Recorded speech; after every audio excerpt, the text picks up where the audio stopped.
Aji lan Anis sing bocah ya menis-menis manis tenan. Dalu menika sampun kelakon palakrama. Derek ndedonga mugi-mugi adik kula kekalih Anis lan Mas Aji dadosa pasangan ingkang sakinah mawaddah warohmah penuh cinta kasih aja nganti pegatan. Wes sekali untuk selamanya ayo cah loro elingo sing dalang Mas Cahyo. Lek nganti enek kabar apa-apa cah loro engko tukaran apa ribut masalah apa aja ya. Berarti dalange kok nganti pegatan, dalange dudu Ki Cahyo ning kiamat. Ayo. Ayo. Tak dongakne aku melu ndedonga cah loro muga-muga sliramu tansah pinaringan wahyu jodoh ngantos kaken-kaken inen-inen. Aja kuwatir tak dongakne rezekimu lancar. Upama sak wayah-wayah ndelalah kok pas rezekine kan ora ajeg, engko mara ning omahe Bu Gesi karo Pak Yoyo ya. Engko tak ewangi. Ayo, tak ewangi ndonga mung padha reneke. Ayo. Januari ngeblong karo ngopo ayo. Aku sok piye ya? Aku ketok arep ndalang dhewe ning omahku sok Januari. Ayo. Ulang tahun Ibu Gesi tanggal 15 aku ndalang awan. Wah, ning omah ngono sing ngiringi Mbah Daliun. Wah, cocok ya iki, Pak. Ayo, luar biasa. Bener ature Bu Gesi, Nduk Anis karo Mas Aji tetep tur ya sing kakung ya magister seni calone ya insyaallah dadi PNS dadi dosen. Lah, Anis ya sarjana lho. Sesama berpendidikan ilmune padha dhuwure. Tegese le menggalih ya kudu kebak kawicaksanan pamane ana perkara ayo dirampungi bareng-bareng dirembuk sing kanthi apik aja nganti pamane siji dadi geni siji melu dadi geni ndak ngobar wong omah-omah siji kok dadi geni sijine ya kudu dadi banyu disiram wah iya kanthi kawicaksanan nembang apa Bu Kesi ayo Pelok barang napa niku dandang gula banjet oh iya dandang gula banjet untuk mempelai berdua genduk Anis engko ya sak mangsa-mangsa men ora pedhot le silaturahim upamane grupe Pak Sabar utawa Sabda Purnama Prei Mas Catur Nugroho channel Prei engko melu karo Kuntadi channel ayo wis penting tetep sambung terus iya nadyan sambungi wanci dalu mergo lagu kuwi lak pancen ya sambungi le awake dhewe ndalang nyinden karo nabu lak bengi iya monggo diaturaken Bu Kesi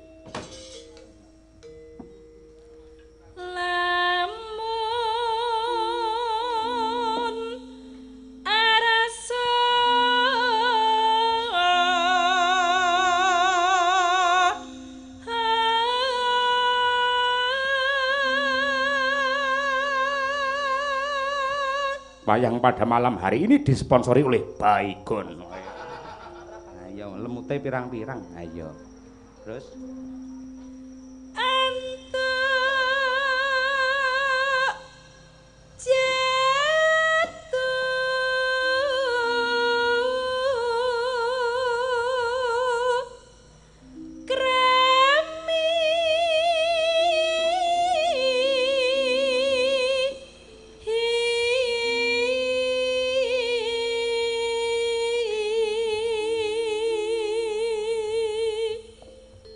Sewu Pak Dalang. nggih. Dalu menika ugi dipun rawuhi Mas Dalang Jumadi, Sarmadi.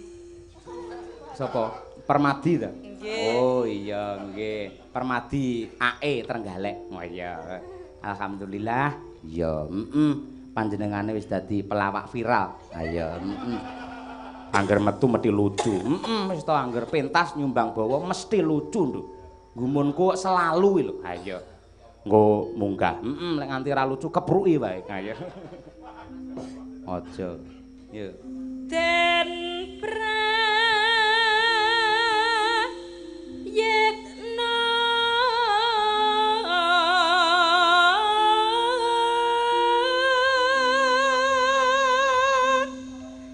ing pamilih ira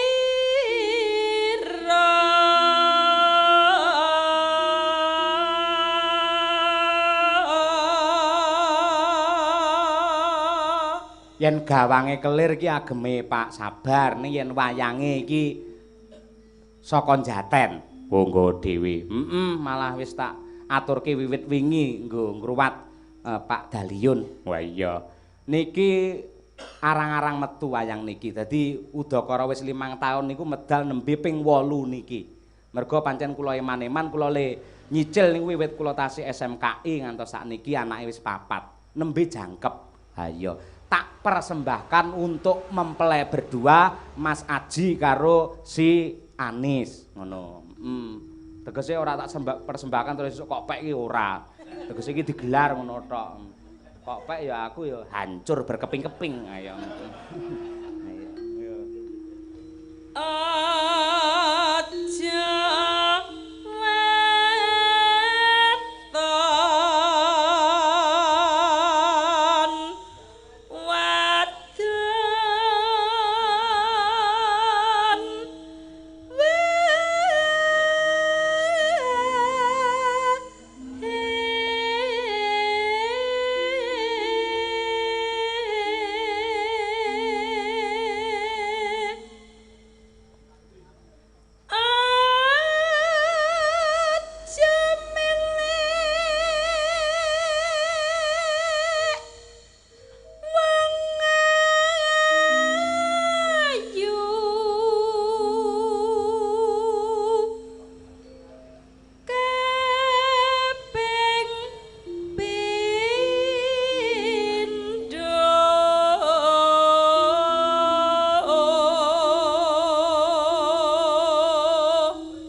Bajute napa Bu Kesi?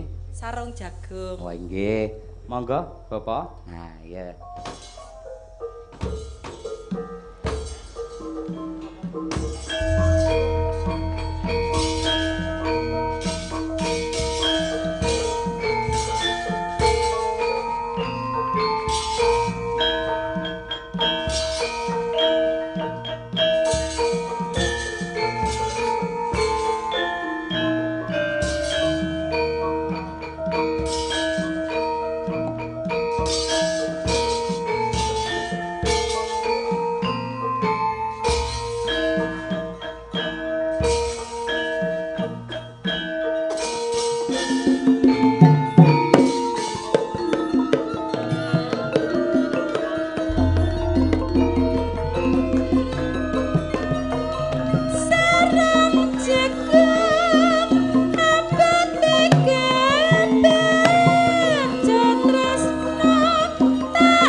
Matur nuwun Bu Kesi, tetep pelok barang.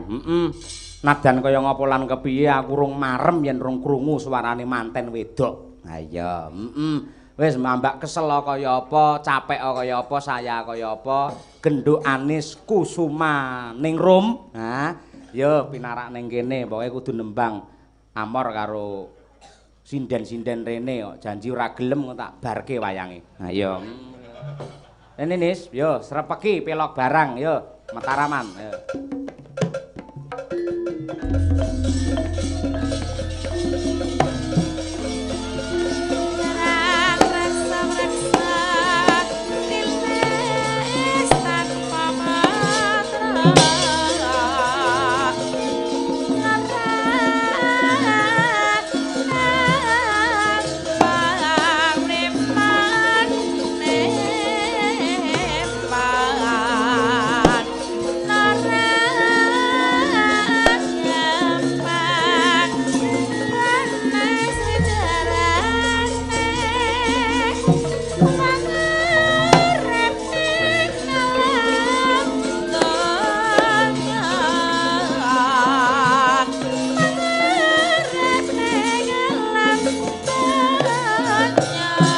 Ben mlebu nang streaming. Salah.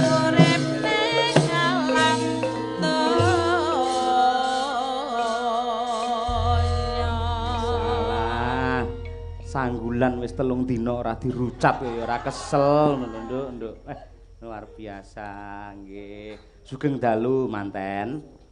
Sugeng dalu Pak Dalang. Jan luar biasa. Lek pancen adate mriki mantenan kudu ya kembange mubeng ngoten ya. Nggih. Nggih, apikne lek sak pote dadi ora gojek men ora sepaneng ben ora terlalu capek ya. Ah iya, Pripun? Aku tak matur mligine marang ramamu Pak Sabar. Nggih. Aku isaku ya mung ngene ya. Dadi upamane ana kurange ana lupute wis tampanen kanthi ikhlas pokoke butuhe aku nyumbang marang apa ya? Tenaga karo sampean ngono ya. Nggih, sami-sami. Heeh, nggih. Kula nggih sak saged-sagete nggih mengke. Oh ya, ora usah mikir aneh-aneh wis kok. Ora usah neko-neko kowe ora usah mikir wis pokoke padha lose ngono ae lho, wis usah aneh-aneh. Nggih, ngaturaken matur nuwun kagem Bapak ugi Ibu.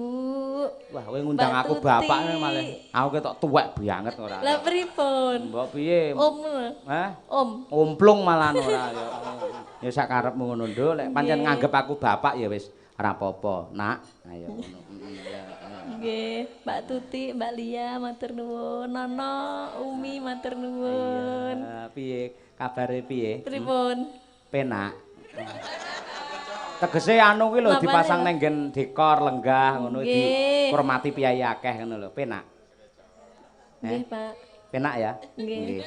Sakit mboten? Mboten. Napa ta? Niki napa? Mboten tegese lek mergo pirang-pirang dina sampean ruwatan kudu siaga mau resepsi. Ngene sakit ora sosok kan sosok lek aku mbiyen lho nalika arep bukesir mas aku mlaku kaya mabur ngono. Mergo kaya delamakane wis kuwandel ngono kuwi. Tur tanganku ki nganti anu apa ya kaya ngancing ngono lho Nis. Oh iya. Ngono salaman terus to. Entek tamune iki ra gelem medun mangga ngene ae.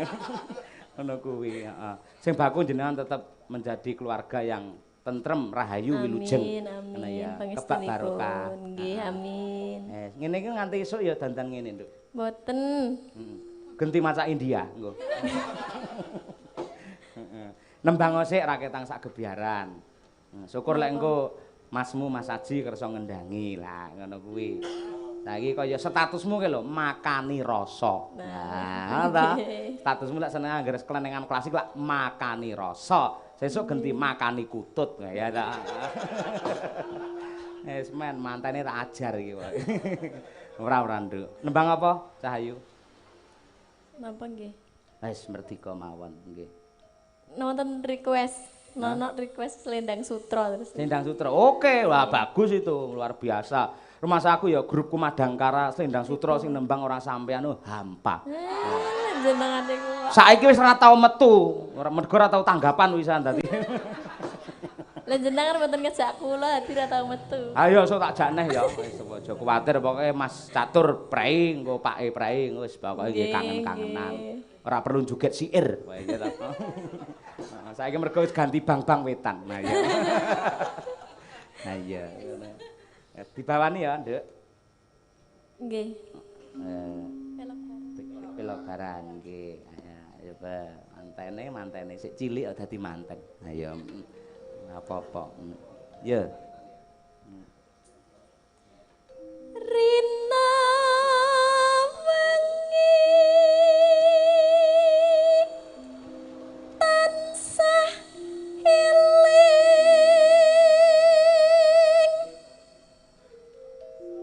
Nimas ingkang Slendang Sutra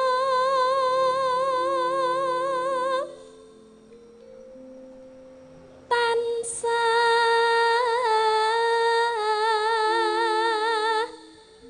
dadi impen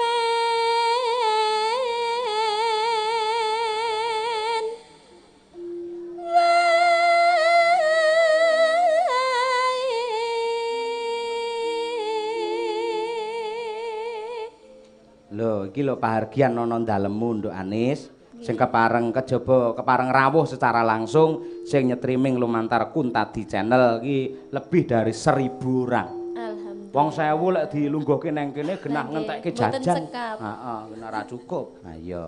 Kuwi mergo kepengin nyengkuyung karo sampeyan. Tur ya penggemar do presa, "Wo iki bake mantenane Sinden Anis," ngerti kabeh. Ngono, heeh. Ya. Yen wengi kumudu rina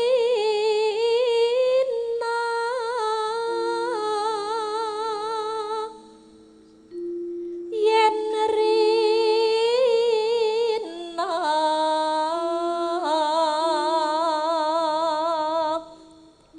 kaya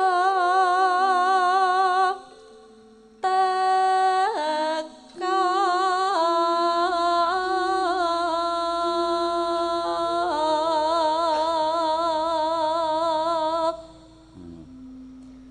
sumanding anak tanganku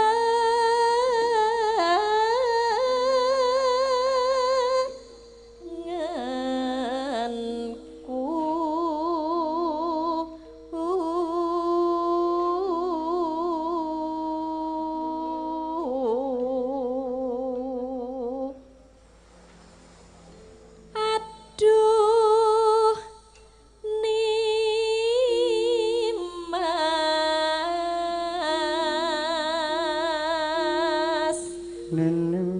Slendang Sutra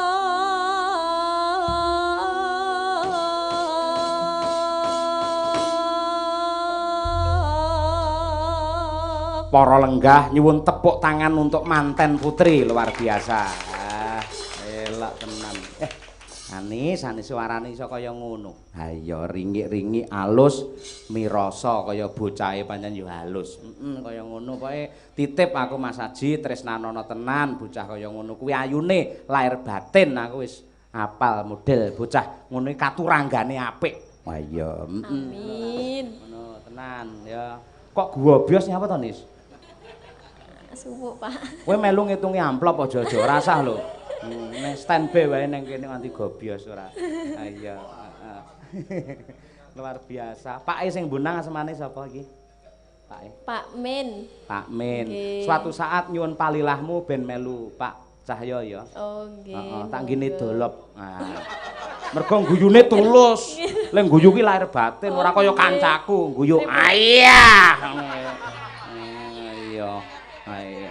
Guyu gur sitok. Hah, ngene apa?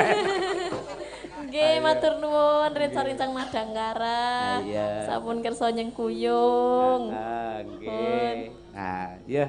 Langgame. Endi Kang Masmu? Nggih. Pun. Sing ngendang bojo kula nggih, Pak. Nggih, yo kene nggih nglanyahne. Iya, Oh, Mas Kamto ya kepareng lenggah. Matur nuwun Mas Kamto. Wah, luar biasa nggih. Mas Dalang Imam nggih kepareng rawuh. Nggih.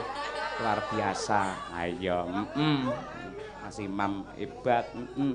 Mas Jompong, Mas matur nuwun Mas Anu, Mas Kamit. Waduh, luar biasa.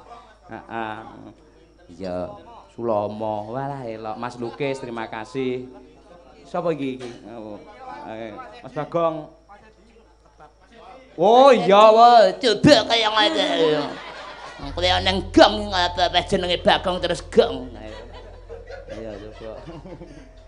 Lan sedaya Mas Waguruh nggih. Matur nuwun. Mas Gelar ya Mas Gelar ya. Nggih. Mas Madya. Oh, Mas Trimadya Laras, Tinaras Gatining Kandha. Ya kudu kedap ya. Dek wis mau wis takon karo kancane. Lakone apa? Lek lakone enteng-entengan ora ndelok aku. Ha ya. Ayo gandeng lakone isih dalam sengketa iki mula ya nusul. Ha ya. Ya nis, coba ndi Mas Haji. Matur nuwun Mas. Wah, kaya Bung Karno. Ha ya. Tenan bareng ngangge pecis. Ha ya. Mangga.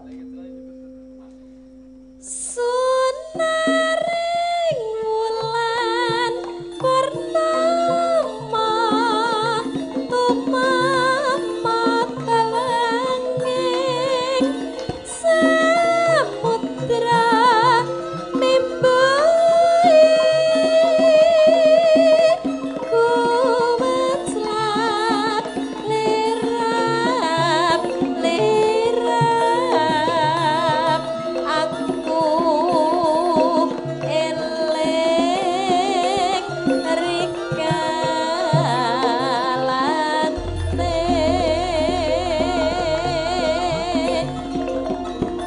ketemu kang slendang sutra papan dengan netra ganti anyebawa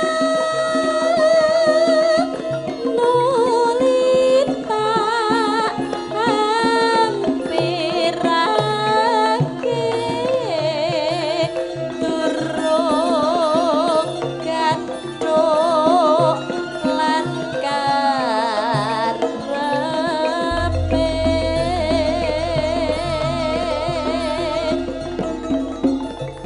monggo semayane pendatina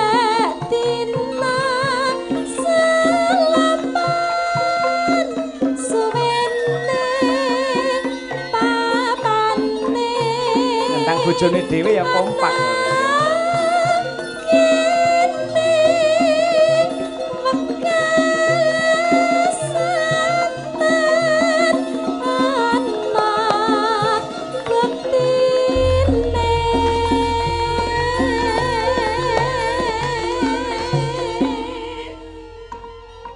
Lho.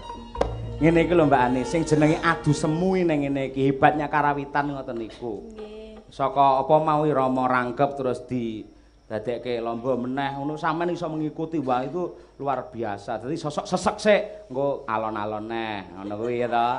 Ngrokok sik ngono ya ta, ngombe-ngombe sik karo ngono kuwi terus engko rangkep neh ngono kuwi. Ha iya ngono kuwi. Apike. Engko sak wanci-wanci ya lek pas anu ya Mas Haji ya tak silih ben ngendangi Mas Gangkara.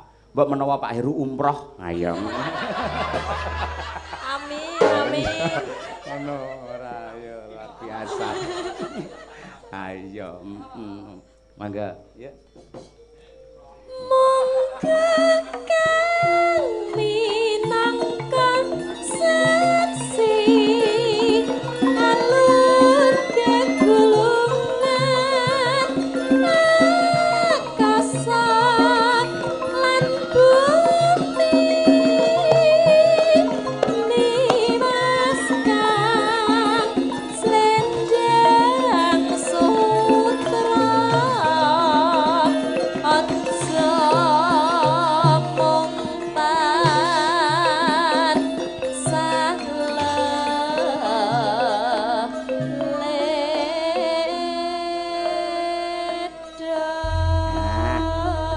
sepisan malih nyuwun tepuk tangan untuk mempelai berdua Mbak Anis karo Mas Aji. Ayo. Ngene iki rasane kaya nonton Nugroho Laras. Dalange Mas Catur Nugroho sindene Anis, pengendangi ya Mas Aji. Ayo. Mayange ning Cepogo kono. Iki sowan ning Cepogo kon, Nduk. Ayo ngono kuwi. Coba ngaturi pamundhute Pak Camat, Nduk. Ayo ngono kuwi. Ayo. Elok laris kok. Luar biasa dosen pisan. Ayo. Aku bar disurati Bu Kajur. Ayo, terlalu banyak alpa. Ayo, wis ngono kuwi kowe keset kok. Wis men. Ayo, apa-apa. Makasih ya, Nduk. Anis wis kono ning kono. Ha nggih. Nah, coba terima kasih, makasih. Alah, rasa repot-repot. Ayo. Ayo, Nduk. Jan. Luar biasa Mas Aji, terima kasih ing atase saya sik kober nyelake ngendang. Ayo. Mau dipundhut karo Mas Puntono, Mbak Lia supaya sampean nembang ular kambang pelok barang. Iki banjaran pelok barang iki. Ayo, nadyan to akeh layang sing tumibeng pangkon. Tak wacane perkara lagune mengko dhisik. Ayo. Nyuwun langgam angenteni saking kakak temanten kakung Pak Marno. Pak Marno kakange manten lho. Pak Marno Jakarta itu Pak Marno Son. Oh iya Pak Marno Jakarta nggih. Nggih. Saking Pak sinten iki Tony badhe nyumbang lagu utawi langgam Wilujeng Dalu, Wilujeng Pinanggih, kula sutresna budaya saking Pak Tony Bekonang. Kula nderek remen, nderek bingah mliginipun pagelaran Ringgit Purwa tumut memetri ngeluri budaya Jawi. Bilih Ringgit Purwa kathah falsafah sastra Jawi ingkang adiluhung saha kathah tuntunan saha patuladan. Nggih. Kula ing mriki badhe nyumbang lagu tawi langgam. Nggih. Nggih. Saking Pak Tony. Nggih. Monggo mangke. Assalamualaikum warahmatullahi wabarakatuh. Waalaikumsalam. Katur dumateng panjenenganipun Bapak Ki Dalang sak rombongan. Kepareng kula badhe dana sewanten bawa sinom yen ing Tawang. Bawa menika katur dumateng panjenenganipun Bapak Sabar Sabda saha Ibu ingkang mengku gati lan sedaya para pamirsa pandhemen Ringgit Paducal. Mugi bawa menika saged kinarya jampining saya. Matur nuwun. Wassalam. Saking kula penggemar wayang Sukarno Cahya Saputra. Wah iya nggih, nggih saking Palur. Assalamualaikum warahmatullahi wabarakatuh. Sugeng dalu Ki Dalang Cahya Kuntadi saking penggemar napa niki kesenian Jawi nyuwun lelagon pepeling menawi kepareng badhe kula bawani piyambak. Wah nyeni kabeh. Saking kula Pak Samikun Gondang Joho. Wah nggih lelagon kagem pamirsa sedaya. Wassalam. Ya Mbak Lia kisik pamundhute Mas Puntono mau le mundhut wiwit saka pondokan. Ayo, supaya sampean ular kambang pilok barang. Ayo, ya. Nah, iki mesti unik iki. Ayo, Jarwa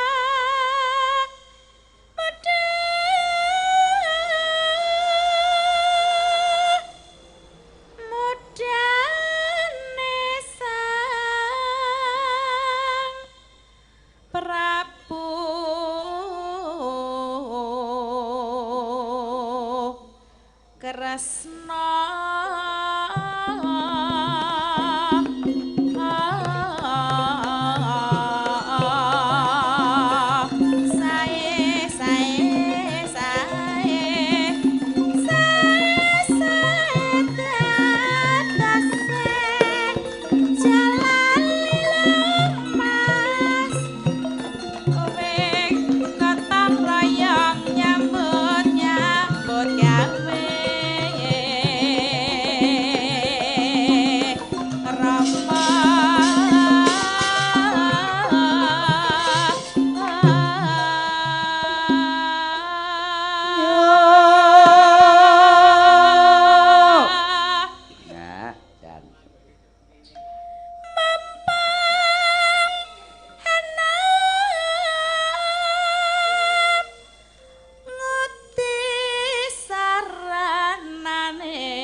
owah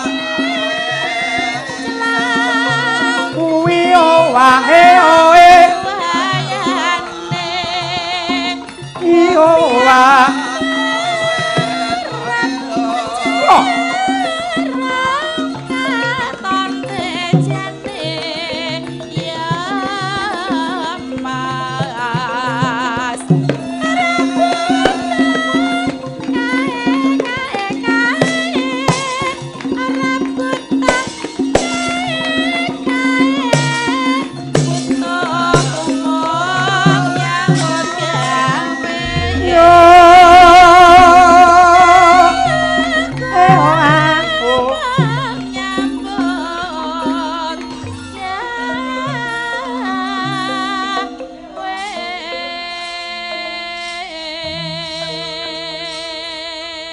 senggane apik kaya ambulan. Ayo.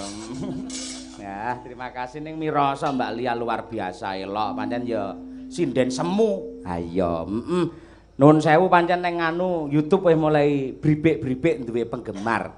Dadi pasemone kaya lintang kae. Lintang iki ora perlu sumunar paduang. Ning sing baku tetep bersinar, mbuh enek bulan apa ora ning tetap gemebyar. Iya, lintang. Elok tenan luar biasa. Iya, saiki genti genduk Umi Hafifah, Nduk. Ayo, iya. Iki dikersake karo Mbak Yu Muani supaya sampean nembang. Dasare ya para penggemar YouTube kuwi sing ditakokke mesti kowe anggere aku posting wayangan mesti Umi nderek mesti ngono kuwi. Ayo, pancen anak wedok. Jajal ngangge kata-katamu dhewe ucapkan selamat sukses untuk mempelai utawa manten. Jajal. Nggih, Pak. Yo. Ndi Mbak Anis? Ya ora kudu ana sing penting lak krungu suaramu, tetak goleki ora. Mbak Anis, Assalamualaikum warahmatullahi wabarakatuh. Salam. Lho, Anise akeh to sing nyauri kaya ngono. Terus? Nggih, kula anu, Pak. Anu piye? Kula ngaturaken Apa? Hermina Kata? Apa? Mboten, kula ngaturaken selamat menempuh hidup baru kagem Mbak Anis kalian Mas Haji. Terus? Mugi-mugi anggenipun bebrayan tansah pinaringan wahyu saking Gusti Allah. Wahyu topeng waja kaya. Terus? Mugi-mugi langgeng fidunya wal akhirat. Wah iya, amin. Sampun, Mbak. Wis? Oh iya, elok. Sok nyonto kaya Mbak Anis karo Mas Haji ngono kuwi. Watone entengan, dadi wong entengan terus rawunge iki luas. So yen sampean ora perlu dipikir saiki ning sok upamane sampean iki menikah, otomatis sing nyengkuyung mesti akeh. Nggih, Pak. Heeh. Dadi kudu ya lek Mbak Anis mau ngangge upacara mesti petuk manten mesti ngangge bandem-bandeman to. Nggih. Sok kowe nyepakno boto ya. Dadi Nggih, Pak. Terus ngono. Ha iya. Wis nembang apa, Nduk? Bebas iki sampean. Wis. Arep apa? Nggih. Sing iso ndangdut, sing iso dindangdutke. Ayo. Nggih. Apa? Tapi niki kula bawani riyen nggih, Pak. Harus, bawa harus. Nah, ndang. Kula riyen nak kelas 3 SMP nika nate ndamel orek-orekan. Waduh, elok. Pangkur. Pangkur? Nggih. Ngarang dhewe. Nggih. Wah, nek ra omong wingi-wingi ngatasi sambatan malah diomongke iki piye? Tapi pangkur anu, Pak. Apa? Namung cakepane. Cakepane. Nggih. Larase? Larase pelok 6. Pada pelok 6 jajal kaya apa? Elok. Ya ngono kreatif ngono kuwi, Nah, gawe tembang dhewe, dilagokke dhewe, men duwe ciri khas ngono. Maos nggih, Pak. Hah? Maos. Ya ora apa-apa. Ya, ndang. Katya mimilan min tuna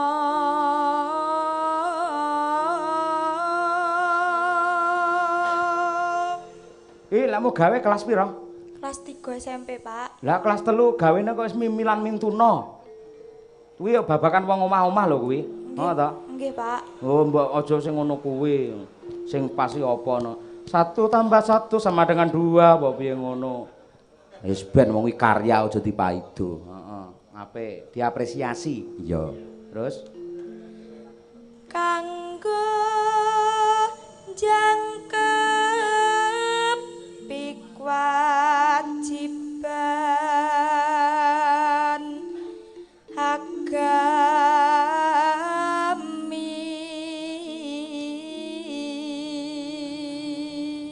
bener, wong nikah kuwi lek nggih jangkepi apa kang dadi dawuhe agama. Iya. Pranyata kagung luhur Gedhek kok. Iya. putriku tama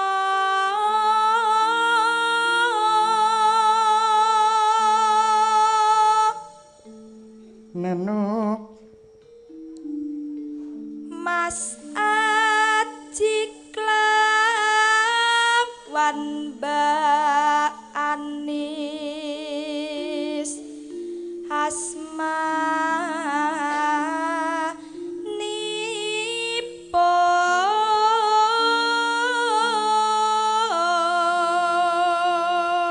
Lah iki kontekstual kok kelas SMP piye? Kontekstual ya anyar iki mendhe sik gres to iki. Mboten, Pak. Lah nek Mas Haji karo Mbak Anis no. Nggih kan nggih Nggih piye? nggih wau kan kula nggih mikir meleh. Oh iya, kok wae ngono to. Nggih. Oh iya, Iki nganu, bagus. Pak, Heeh. napa? Apa? Harus ngepasne ngoten lho, Pak. Oh, ngepaske sungkon Nggih. molone Nggih. guru lagu wilangan. Anu, Pak, ngepasne napa niku suasana. Heeh. Dados Anu, Pak, ngono to apa dados nek? niku ingkang Hah? dados manten niku sinten niku nggih harus pas. Ah iya, mergo bakale manten loro bakale anu-anunan ya. Nggih, Pak. Iya. Heeh, iya. Sinden anu kuwi. Ha iya, Iya, terus Mugi tansah bagya mulya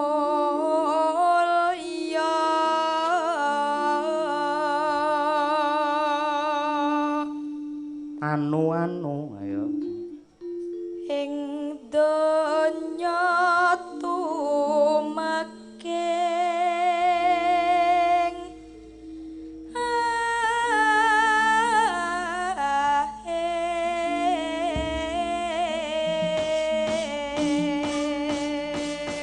Apik. Ing donya tumekeng apa? akhir, Pak. Akhir wah luar biasa. Sampai ngatasi sik kelas 1 SMP iso gawe SMA, Pak. SMA. Parandene kok iso gawe tembang pangkur terus ya pas apik kaya ngono, temane cocok karo bengi iki, luar biasa. Cerdas sampean ngono kuwi. Ya. Nggih, Pak. Nah, mula ya kudu dipertahankan sinau terus. Lek iso saben-saben wayangan mesti karyane enek sing anyar. Nggih, Pak. Mulai bersih desa ya temane bersih desa, ngono. Nggih. Lek ngene mung sunatan ya piye carane? Nah, ngono. Diketok kok saya ulet apa piye ngono. Heeh, elok luar biasa apresiasi. Heeh, bacotnya apa? Tembang kangen? Nggih. Oke, monggo Mas, tembang kangen Mas. Iya. Diaturake ya, monggo. Bersama Sabda Purnama. Wah iya, Dados